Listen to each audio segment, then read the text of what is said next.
Et notre invité ce matin, Daniel Margot, président de la Chambre de commerce et d'industrie des Alpes d'Haute-Provence. Bonjour. À tous.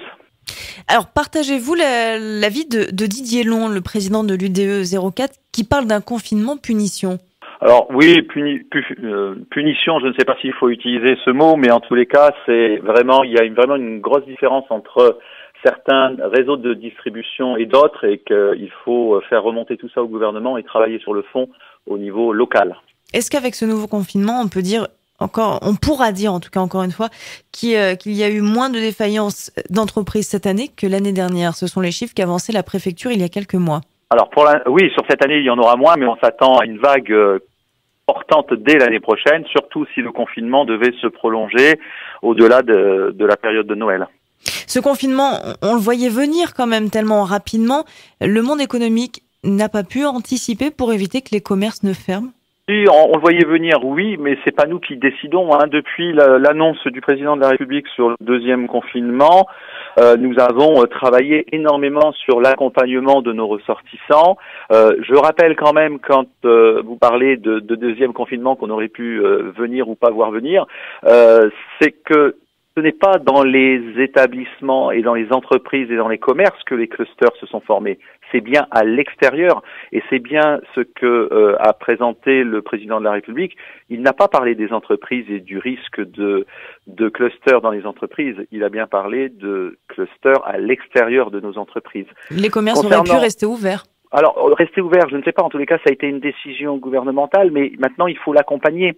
Nous l'accompagnons depuis la semaine dernière, et pendant tout le week-end, nous avons travaillé avec la cellule de crise de la Chambre sur différents accompagnements et différents outils.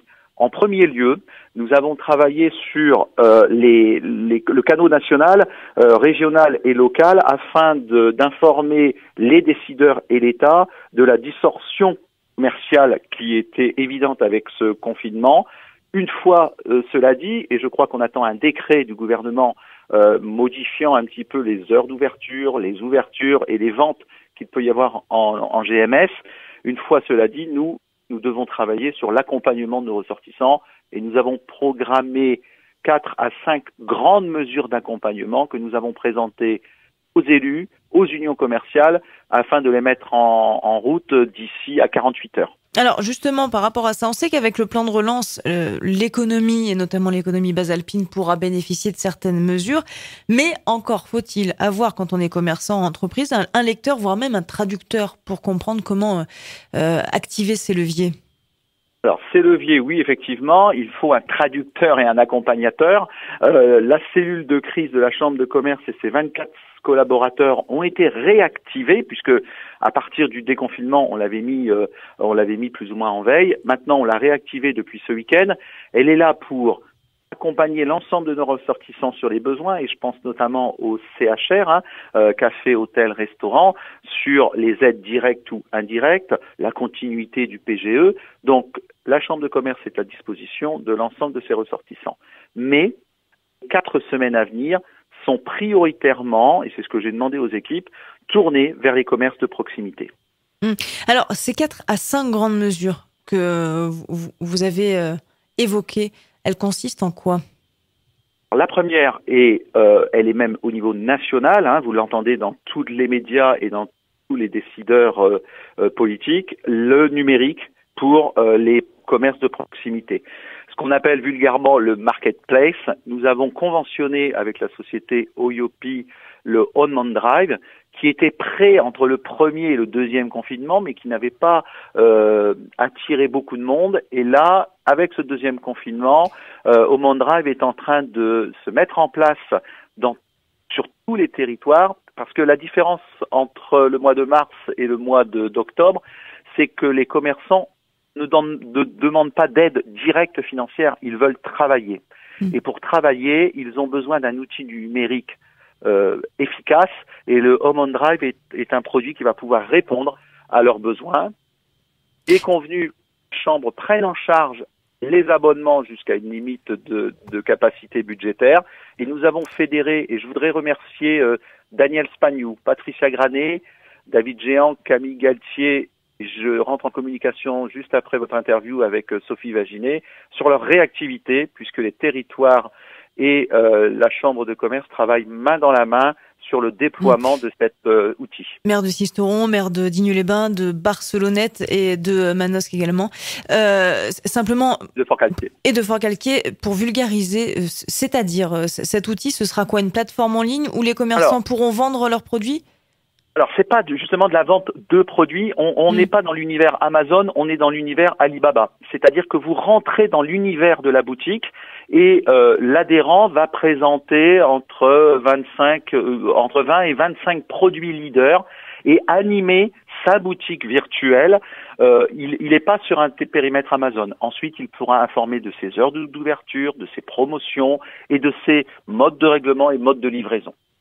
Parlant des modes de livraison, nous avons un deuxième outil qui s'appelle les consignes, à savoir que quand la commande va être passée sur le site du commerçant, celui-ci va pouvoir le déposer dans une consigne centralisée afin d'éviter la présence de trop de monde en ville et pouvoir retirer directement sa commande. Cette consigne centralisée, c'est la CCI qui la gère ? Oui, alors non, c'est pas la CCI, ce sont des conventions. Alors, ces consignes existent au niveau national par des prestataires, c'est du mobilier urbain. La première ville à avoir validé ce concept est la ville de Digne, mais les délais sont longs actuellement, donc on est en train de proposer et de travailler avec les territoires sur des consignes à partir de locaux que les municipalités mettraient à disposition, avec du personnel communal, avec du personnel de la Chambre, avec du personnel des offices du tourisme. Bref, il y a une sorte d'union sacrée pendant ces 4 semaines jusqu'au 2 décembre sur le commerce de proximité. C'est-à-dire que les produits en tant que tels sont déposés dans cette consigne et ensuite c'est acheminé par qui ? Par voie standard, par la poste ? Non, c'est le client qui vient les chercher. C'est le client qui vient les chercher. Voilà, exactement. Alors ça, ce sont les 2 premières mesures, numériques, consignes. Vous l'avez évoqué, il y en a 2 à 3 autres.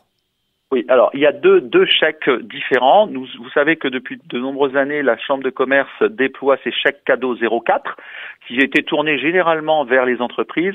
Nous allons, c'est l'équivalent de 500 000 € de chèques cadeaux 04 vendus chaque année.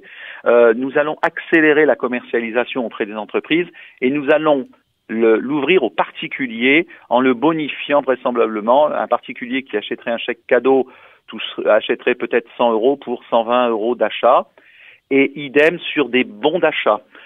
Ces bons d'achat, ce sont des chèques que le client va acheter en amont de sa consommation, et quand le magasin va rouvrir, quelques semaines après, je l'espère, il pourra les dépenser rapidement. Ils seront aussi bonifiés, mais surtout, ça a l'avantage de générer de la trésorerie aux magasins de proximité. Ce ne sont pas des mesures palliatives. Là, vous êtes en train d'organiser un nouveau commerce de proximité. Exactement, et c'est ce qui nous paraît le plus important. Je disais hier soir à nos interlocuteurs que le commerce de proximité ne sera plus jamais pareil. On sentait que le virage numérique allait être pris, même pour le commerce de centre-ville, mais là, il doit s'accélérer. Daniel Margot, pour finir, tout commerçant qui aurait besoin de faire appel justement aux collaborateurs de cette cellule de crise, comment faire ? Vous allez directement sur le site de la Chambre de commerce et de l'industrie ou sur le site des différentes municipalités qui relaient l'information unique, que je ne peux pas vous donner, mais un numéro unique qui vous permet directement d'accéder à la Chambre. Merci beaucoup Daniel Margot d'avoir été avec nous ce matin. Je rappelle que vous êtes le président de la Chambre de commerce et d'industrie des Alpes-de-Haute-Provence.